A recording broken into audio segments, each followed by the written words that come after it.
Welcome to the Birds and the Bees podcast. This is Braxton Dutson. That's the key. People aren't talking about it. Everybody needs to know that porn is not a documentary. It's not like if we don't talk to kids about sex and sexuality, they're not going to hear about it. They're just not going to hear about it from us. They have tons of questions, they just don't know how to ask them. All you have to do is be one chapter ahead. You don't have to know everything. Just one chapter ahead of wherever your child is. Thanks for tuning into the Birds and Bees podcast. This is Braxton Dutson, and right now I'm here with Vernacchio. He is a classroom teacher at Friends Central School in Pennsylvania and has been a human sexuality educator and consultant for over 20 years. He's the author of For Goodness Sex, changing the way we talk to teens about sexuality, values, and health. We're really excited to have you on the Birds and Bees, Al. Thank you so much for inviting me. I'm really glad to be here. All right, well, let's go kind of right into that. Want to hear more about what started you writing the book For Goodness Sex? Sure. I actually never thought that I would write a book. Really? I said I start the book by talking about how, I used to say to my friends, I'll never write a book. And what ultimately led me to do it, I have been a human sexuality educator and a classroom teacher for well over 20 years, coming up on 30 years. Wow. And, I've had so many amazing experiences in my classroom with my students. And people kept saying to me, your ideas are so great. You should really get them out there in a wider way. And the opportunity came for me to write this book. And, I guess I finally thought, well, maybe let's see what happens if I put my ideas out in a wider way. And I feel very fortunate to be given the opportunity to write the book. And the response to it has been really positive. I mean, people who have read it feel like it speaks to them. They feel like they can take something away from it. So, I never want to stop being a classroom teacher, and I always want to have my own classroom with my own kids. So this book is a way for me to extend my reach without having also to give up that fundamental sort of laboratory workshop relationship that I have with my own students every day. And I think one of the things that makes me a good sexuality educator is that I do it every day. And the book is sort of the collected, I hesitate to call it wisdom, but the collected ideas that I've come up with and how I share them. There's a lot of stories in my book about what happens in my classroom and conversations I have with my kids, my students. And more than anything, I want the book just to model how we can do this, how we can talk to kids about sexuality and sex in ways that are respectful and honor their value systems, and in ways that are non-judgmental, and that encourage them not to follow any one particular path, but to really find their authentic self, and then to live from that. That was the most engaging part for me reading your book, was that you had classroom examples, which just reminded me of being back in school and being, you got your class clowns versus people that are reserved, and how you're bringing up and talking about sexual issues and sexual desires and things like that. And at the end of every chapter, having real questions from these teens that are very forward or very curious. Like, you get to see inside the minds of these teenagers, and that was fascinating for me. Yeah, they're amazing, aren't they? They are. And their questions are so honest and so and they really want somebody who is willing to explore the question with them, not just to give them an answer.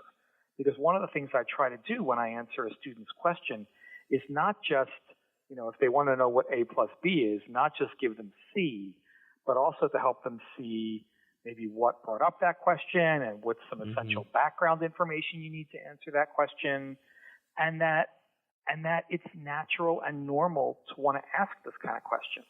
And I hope that just spurs them to ask more questions so we can have more conversation. Yeah, you have an art form of being able to turn a yes or no question that was perceived, is this wrong, is this right, into, let's look at the nuances.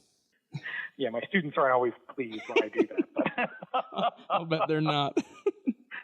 You've got a blog as well called For Goodness Sex, is that right? Yes, it's on the Psychology Today website. Yes. Yeah, the Psychology Today website's got that. Now, is that is that only for teens? Is that for parents?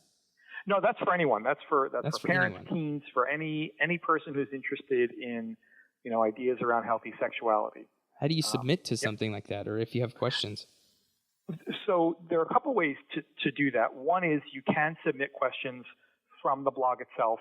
And also I have a website, alvernacchio.com, and there's also a mechanism on my website for people to send questions directly to me. And I answer every question that I get. I answer every email that I get. And then what I also try to do, if I'm seeing a theme in questions that I'm getting, I'll either think about writing a blog entry or putting something on my website that specifically is addressing that. Wow. Every teacher always says to their class, if you have a question, I'm sure 4 other people in the room have it. And I think that's just as true for questions about sexuality. So the person who's asking the question is doing a great service because they're allowing information to get out to all these other people who have the same question but weren't in the position to be able to ask it. Completely. So one of the questions maybe I have that we could either have on the blog or just answer right now if you would.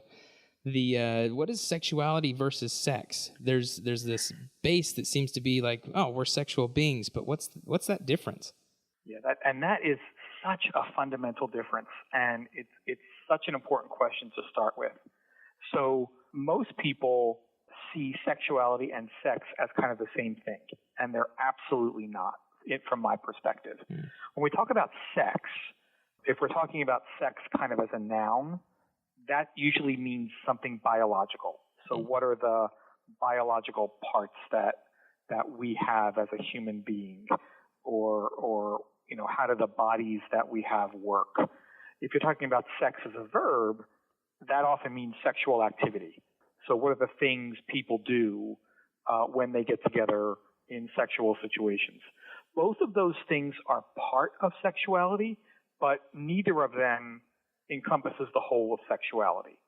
And I think that too many people stop at the definition of sex and then say, well, I could never talk to my kids about that because, and if that's what the conversation, if that's the sum total of the conversation, yeah, I think most people wouldn't want to talk about that.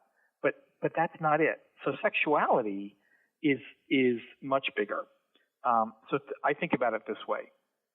As I walk through the world every day, I walk through the world with my body. I can't leave my body at home or leave parts of my body at home when I leave the house in the morning.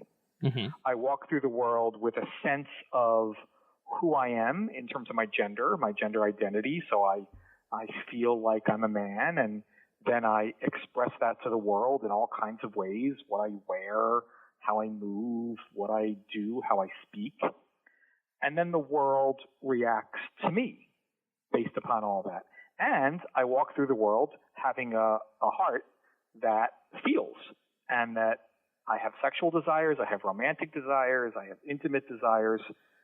Sexuality is all of that. And you are never in a position where you're not with your body, your gender identity, your potential for desire. And you're never not in a position where the world is responding to you based on all that. So sexuality is just navigating through the world, recognizing all those parts of ourselves, our body, our brain, our heart, our interactions with others, and feeling informed about that, feeling positive about that. And for me, the most important thing is rooting sexuality in the belief that it's a force for good, mm-hmm. that we were given these bodies and these desires and these feelings and these thoughts and each other to further benefit the world. So I also think one of the problems is a lot of parents, and people in general approach sexuality as a very negative thing or a very scary thing or something that could, trap people in bad situations. And I reject that. I think sexuality is, I always say it's a good gift from a good God, and it's the fundamental tool we have for making the world more loving and just and open and for creating authentic relationships. So that's a whole lot more than just like what's between our legs and what we do with it. Yeah, it really seems as though that, like you're saying, it involves every aspect of every part of your life, and it takes a lot of mental focus to just be like, oh yeah, I do intentionally, or I do dress up as as a cis man, or as all these different things that we do, and we just don't even think about it. And we also interpret others like, oh, there's this, and we do that from such a young age. What sexuality is versus, I wonder if they have sex this way. I wonder if they do that this way. And we get so wrapped up in that, it seems. Right, exactly. And I think that, because we are so sort of steeped in our own body and our own feelings and our own desires, that sometimes we stop thinking about them. So part of my work is inviting people to be intentional about thinking about these parts of ourselves and thinking how they're interacting as we move through the world, so that we can really make decisions based on that. Too often I find, especially young people, are making really important decisions without really checking, sort of without going inside first, right? Like a lot of times we're making decisions based on what's out there in the world and what the world is saying. Mm-hmm. And we don't often stop and say, okay, wait, like what's coming from the inside out? What is this really authentic to who I am or who I want to be? And healthy sexuality is being able to intentionally consider that and make decisions based on that. Based on who you want to be as a person. Yeah, based on your authentic self. I mean, based on the body you have, based on the way you experience your gender, based on the way you experience desire, and based on the kind of relationships that you want to have. So as teens are, I mean, like we've talked about it, the main purpose for teens in their life is essentially, who am I, what's my role, and how do I go about this? How do teens tend to talk about sexuality versus sex? That's a really good question. One of the things I do in the beginning of my class is I give out blank index cards to the kids, and I ask them just to define the word sexuality in whatever way they can or they know. Oh, wow. And then I sort of share those. I collect all the cards and mix them up, and then I read the answers out loud so everybody hears all the different definitions. And that begins our conversation of, okay, so if you're just thinking about what action am I going to perform, that's a very limited consideration of what's actually going on. So yes, I actually do want you to think about, what you intend to do and what that means and how you can make that have the kind of outcomes that you want. But we can't just talk about mechanics or technique or things like that. And initially kids kind of roll their eyes and think, oh God, here we go.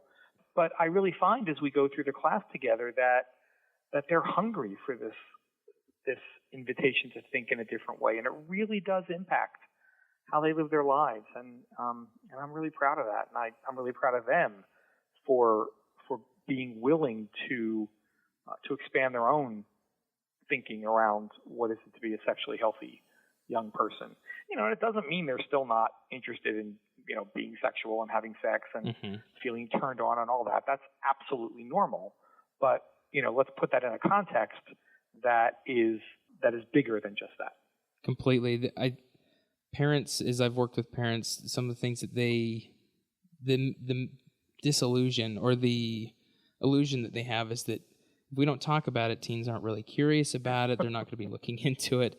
And it is such a fascination for them from my work with teens and how I experience working with teens, where it's like, oh, mom and dad have no idea, but I want to know about this. And we start talking about sex or talking about sexuality, and they're enthralled and they just want to know. Right. And if we don't talk to them, somebody else is. It's not like if we don't talk to kids about sex and sexuality, they're not going to hear about it. They're just not going to hear about it from us. And so if we want to have a role in this, it's really important that we equip ourselves to enter into the conversation. Where have you seen teens getting their information from? Well, certainly it's changed over the time that I've been in the classroom. I started teaching before the age of the internet and social media and those huge technological advances. So, when I was a kid, if you wanted to find information about sex, you had to go to a library and find a book, or you heard lots of rumors from your friends. Today, a kid just pulls out their smartphone that they have with them every second of the day and can access any information they want about anything. Immediately. And because kids don't necessarily know what's a good source of information and what's not, they often just default to what's most easily available. And for a lot of kids, that's pornography and sexually explicit material. And, kids are, because adults are not talking to kids in the way that I believe we need to be, they're defaulting to other sources for that information. And they're not getting any context for that information. So, I think that what's interesting is that the questions kids have has not changed over the 20 years I've been doing this. It's just where they get the information has changed, and how much information they can get has changed. But, kids still have all the same questions that they always had. Yeah, so, they're staying the same. But now it's become quite easily accessible to pornography. And what are your thoughts on sex education and porn, and how that's become the new teacher? Yeah, I think for some kids that is true, that pornography becomes kind of the new teacher. And I guess I have a couple of thoughts on this. One is that, sex education and sexuality education is more than just education about pornography and the potential problems that it may have. So we don't just want to spend all our time talking about pornography, because that's missing out on, that's kind of like I call it the disaster approach, like we're going to talk about all the things that are wrong and all the things that can hurt you. You will die. And all the things that are, right, exactly. So that's not good. However, we also want to help kids see that some of the stuff that they're noticing in pornography, for example, is being replicated in lots of non-pornographic places in their lives, like the way that porn reinforces very rigid and in some ways very destructive ideas about gender, or ideas about sexual orientation, or about relationships. And then noticing that, oh, look, that TV show I watch that isn't porn at all actually has some of the same messages going on. So part of what we need to do with pornography and sexually explicit material is understand that it does not exist in isolation, and building a bridge between those messages that are coming out of that media are replicated in other places. And so it's not enough just to, get rid of the bad messages that are coming from pornography. We've got to be able to recognize those messages in other places and challenge them there as well. And I think that's something that a lot of teens don't think about. And then once I bring that up to them, they say, well, now they sort of get mad at me and say, but now I can't even watch my favorite TV show without noticing all the stuff they're doing about gender. Well, yeah. It starts to ruin shows. You're like, dang it. That's right. There it is again.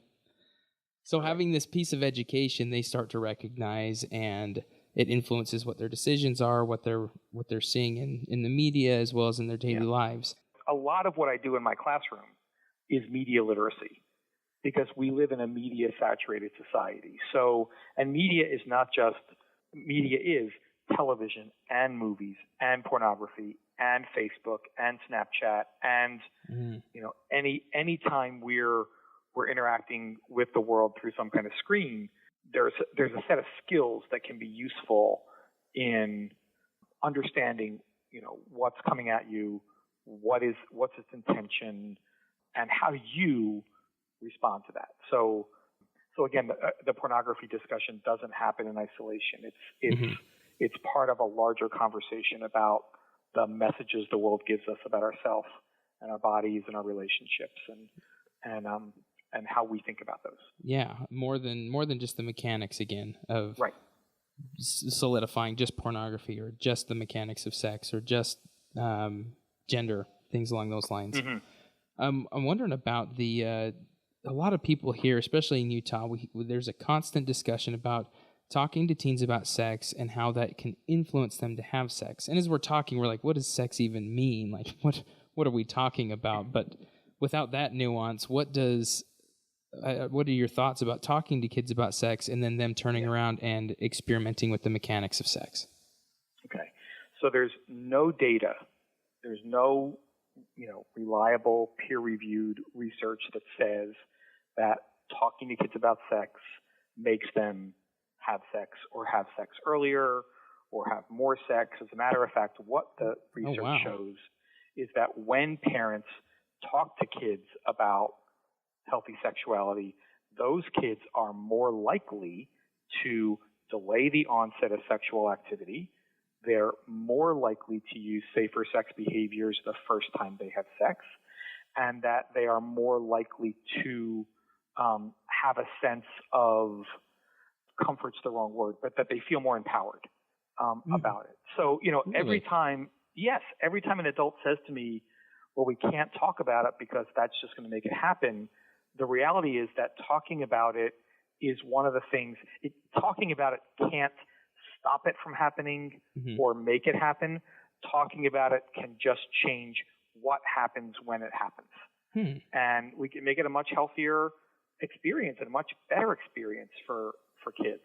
It sounds a lot like, I think of it more of as you're talking about almost like the DARE program, where we're talking to kids. We have a drug week in school, right? Right.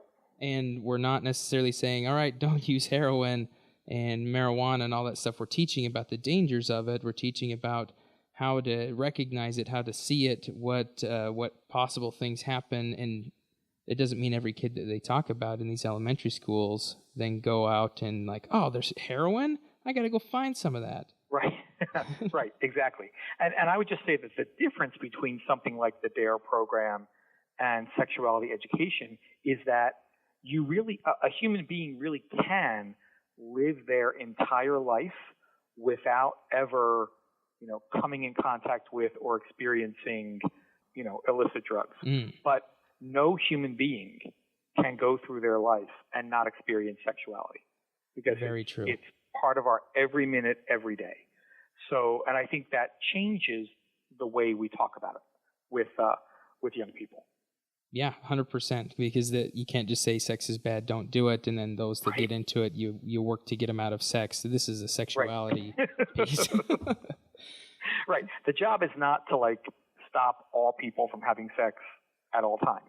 Yeah, completely. That's actually not the healthy way either, right? No, not at all, nor for humanity. The thing that we tend to run into then is teaching about sexual health, whether it's comprehensive, whether it's healthy relationships, anything, we start to run into values. And it seems like whenever values come up, it's like we do not want, we want more abstinence, or we want to have the whole gamut of sexuality and sex. But there seems to be a lot of shame that comes along with one or the other. Can you speak to how we can talk about sexual health and put personal values? Is there a way to do that? Absolutely. It's the core of what I do in my work. The first unit in any sexuality class that I teach is about values and about what values are and how we form them and how they inform our decisions. There is no such thing as value-free education, whether it's sexuality education or math education. So I think we have to be explicit about what are the values that this education rests upon. And then I think every person has the opportunity to say, do I agree with those values or not? Are they in line with what I believe? And also to consider, are the values that I am living my life by serving me well in terms of creating the kind of life and allowing me to become the kind of person that I'm most meant to be. So I don't think that values is the reason why we stop talking. I think that's where we start talking, and we go from there. Before I was a sexuality educator, my undergraduate degree is in theology. So I've spent my life studying religion and religious ideas as well as human sexuality. And, I outwardly reject the argument that because someone is a person of faith or deeply religious or holds sincere religious values, that there's no place for them in this conversation, because I'm a person who has deeply held religious values and who is a person of faith and practices my religious tradition, and I'm smack dab in the middle of this. Yeah, you are. So I'm not going to let that be. I'm not going to let people use that smokescreen as a barrier to, I'm religious and so none of this applies to me. That's not true. You're religious, and that may influence how you see and understand and interpret and live, and that's great. My job is not to tell you what values to have. My job is to help you understand what your values are, how that connects to sexuality, and then again invite you to say, okay, so with that information, what do you want to do with that? Being able to know what to do with, even just inviting, what can I do with this information I have? Sure. And I think I want to get back to the shaming sex, because I think that's also really important. So I think a lot of not just sexuality education, but a lot of the way we are raised in this country to consider sex and sexuality comes from a very shaming place.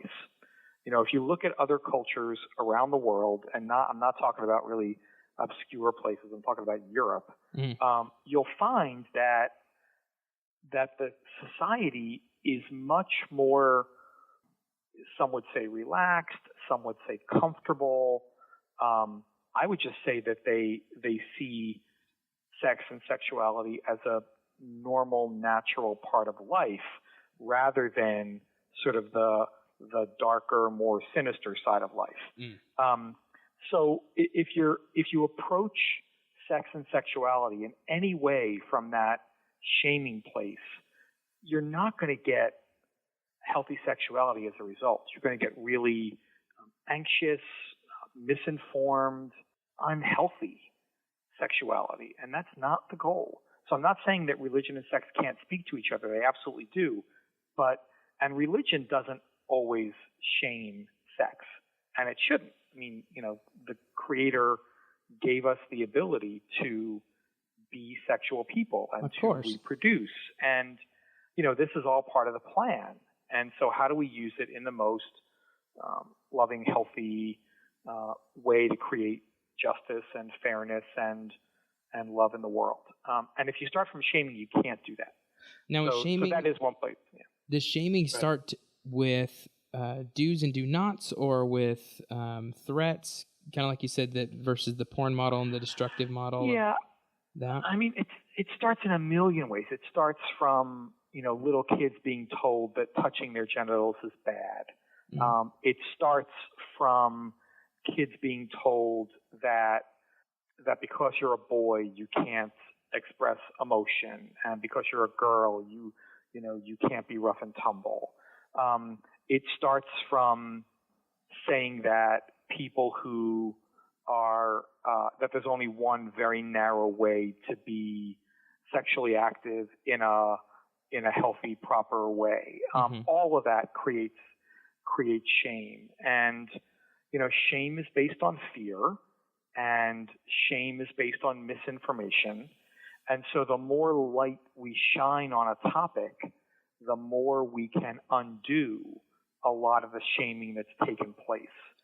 Just by giving people permission to acknowledge their bodies and understand their bodies. And I tell my kids all the time, you need to be the best expert on your body. And think about how many of us, walk around with a lot of body shame every day, and how that impacts not only our sexual relationships, but our friendships and our work relationships. So shame is very destructive. I don't see any positive use of it, and I think it really does interrupt the process of developing healthy sexuality. And that's why I think, when we're talking about little toddlers, we're not talking to them about sexual activity, but we're constantly conveying messages to them about being a sexual person, about having a body, about the way you feel, about how you see yourself. And we can be doing a lot of shaming without even recognizing it. Yeah, easy to shame. And I think it's important to note that shaming drives secrecy. So when Absolutely. when you start to bring shame into the conversations or try and push something like, you will not do this or blank, and shame is driving it, what that ends up doing is driving the person into a secret state of action or curiosity, and it doesn't allow for communication or bridge building at all. Right. And it creates a sense of like there's something not normal about me or something not good about me.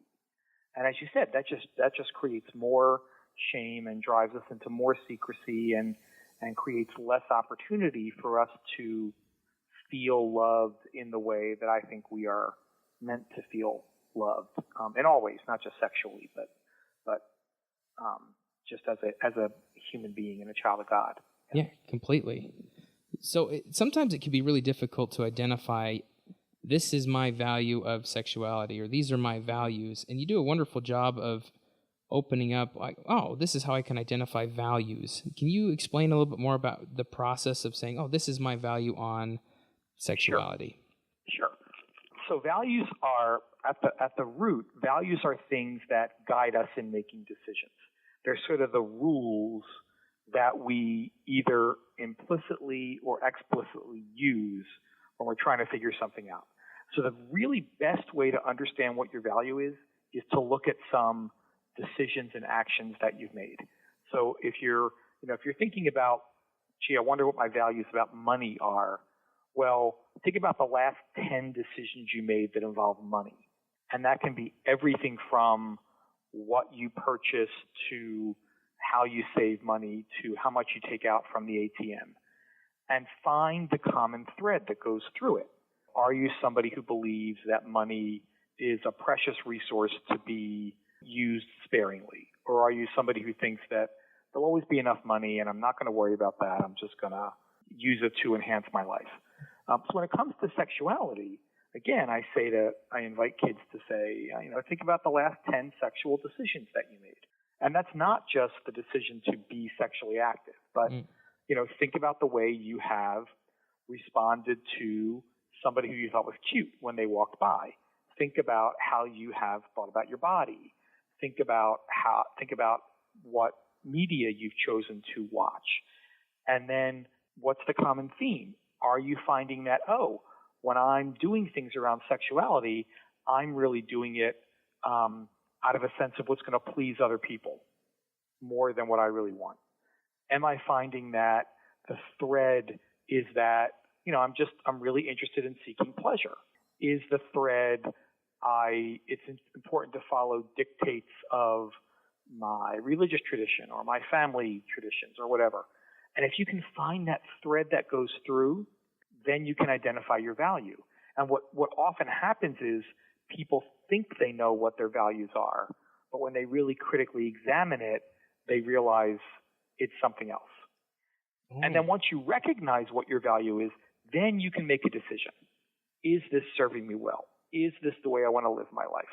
And maybe it's yes and maybe it's no, but then you have the power to change that if you want to.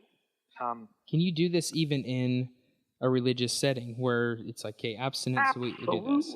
Oh, yeah? Absolutely, sure.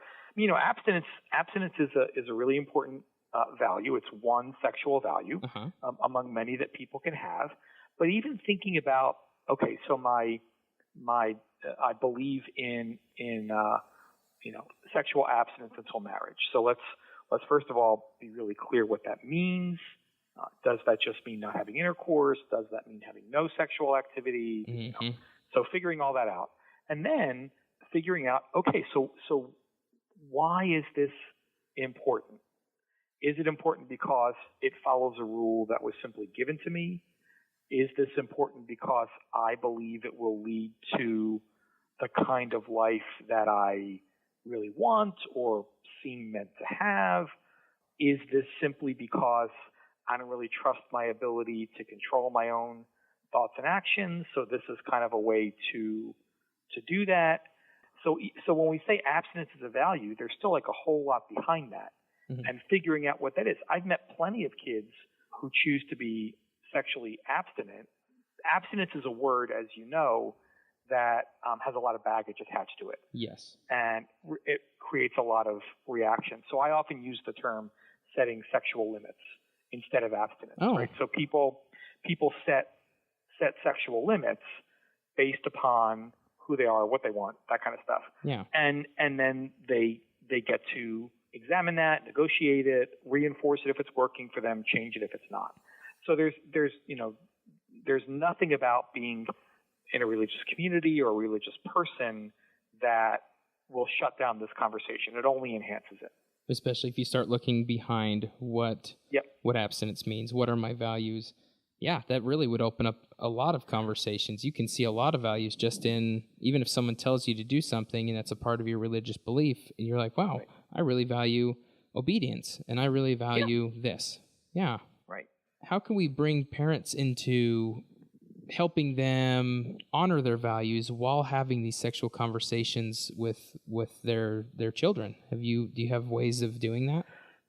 Sure. I think, first of all, as a sexuality educator, I want parents to know that I consider them allies and not adversaries. Right? We are not working at cross purposes. We are working towards the same goal.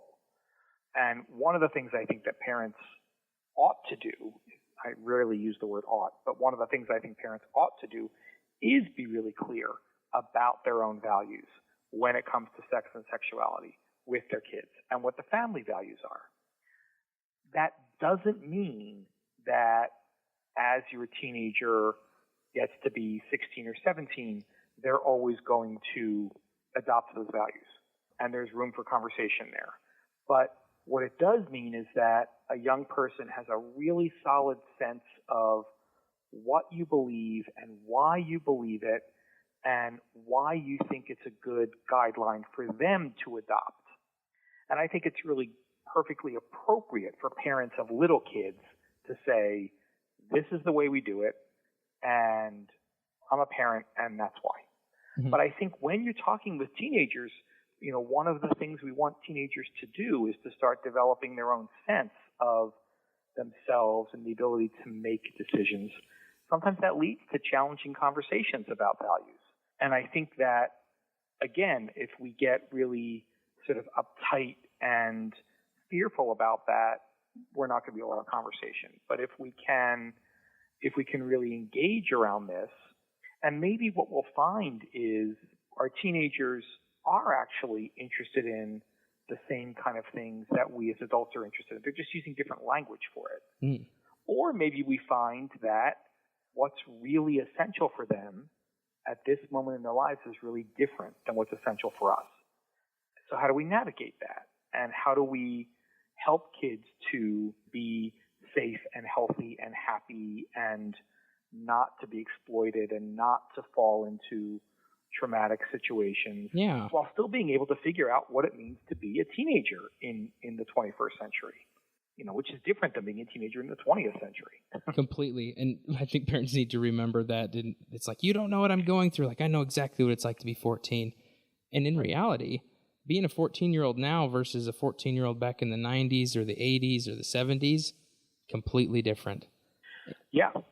And and I think that, one of the things I'd love parents to be able to do, and I always invite them to do this, is not just to say, okay, well, this is the way it was when I was 14, but to actually sit down with your teenager and share the story of your first kiss and share the story of your first crush or a dating situation that maybe went well or that didn't. Talk about the first time your heart got broken, because although being a kid is different in some ways, every kid has their first kiss and their first crush and their first broken heart and their first successful relationship and unsuccessful relationship. And I think parents sometimes lose a sense of how powerful those moments were in their own lives because we're looking back at them from it's so long ago. Yeah. But telling that story helps a parent really re-experience those emotions and that time of life. And that can really help build some bridges. Yeah. We didn't do it perfectly either. And we're not going to keep our kids from doing everything. We can't make our kids do everything perfectly. They're going to screw up. So what's the information? What are the skills? Who are the resources that we can make sure surround our kids so that when they do screw up, they don't go into a shame spiral. They actually say, I think I need some help. Here's what happened. Let's talk about it. What a great way to connect, for real. Being able to open up to your child and say, hey, this is my experience with it. What's been yours? Or I didn't know what to do. I wonder if this is your same experience. Right. Or, when I had questions about sex, here's how grandma and grandpa talked to me about sex. Mm-hmm. And here's what was good about it and what wasn't. And here's what I'm hoping, I hope that your experience will be either, depending upon your situation, similar or different. So I think parents get afraid that their kids are going to ask them something about like their current sex life. And I can guarantee you, no teenager necessarily wants to know what's happening with their parents' sex lives. But I do think kids really want to know, how did you navigate this stuff that I'm going through? Mm-hmm. And is what I'm going through normal? Again, and staying out of the parents mechanics. Can be so helpful. Yeah, parents can be so helpful in affirming that, this is normal and it's kind of messy and it's weird and it's awkward and, confronting it, learning to deal with it, being able to talk about it, that's going to lead to healthy outcomes. Completely. Having the conversations with your child about, again, not necessarily the mechanics, but just how complex and the emotions that come and the physical sensations and all the different things he experiences being a human and being a sexual human can really drive the connection and support that your teen needs. It doesn't have to be a talk about, all right, son, daughter, sit down. We're about to have our 8-year-old and 16-year-old sex talk. We've got to have this. You've got to know. But it can be all these small things about getting a high five at prom and what you expected and all the different things that could possibly come up. Absolutely. It's so much better to have those small conversations in lots of ways at lots of times than the formal sit-down conversation, which never really works and which is not what teenagers or kids want. Oh. They want something that's more normal and natural and in context and that doesn't feel like some heavy-duty, burdensome conversation. Yeah, it adds to the awkwardness that much more. I mean, the conversations can be awkward, but it is so much more awkward if it's like, all right, this is awkward, and we're going to just compound on it. Absolutely. Thank you again so much, Al, for being on the Birds and Bees podcast. Thank you for the opportunity. I really enjoyed it. This has been another episode of the Birds and Bees podcast. Thank you for tuning in. If you have any questions about the show, comments, or questions you would like addressed in another episode, please give us a call at 385-449-1818. Leave your voicemail and your question, or you can also email us at birdsandbeespodcast@gmail.com or visit us online at birdsandbeespodcast.com.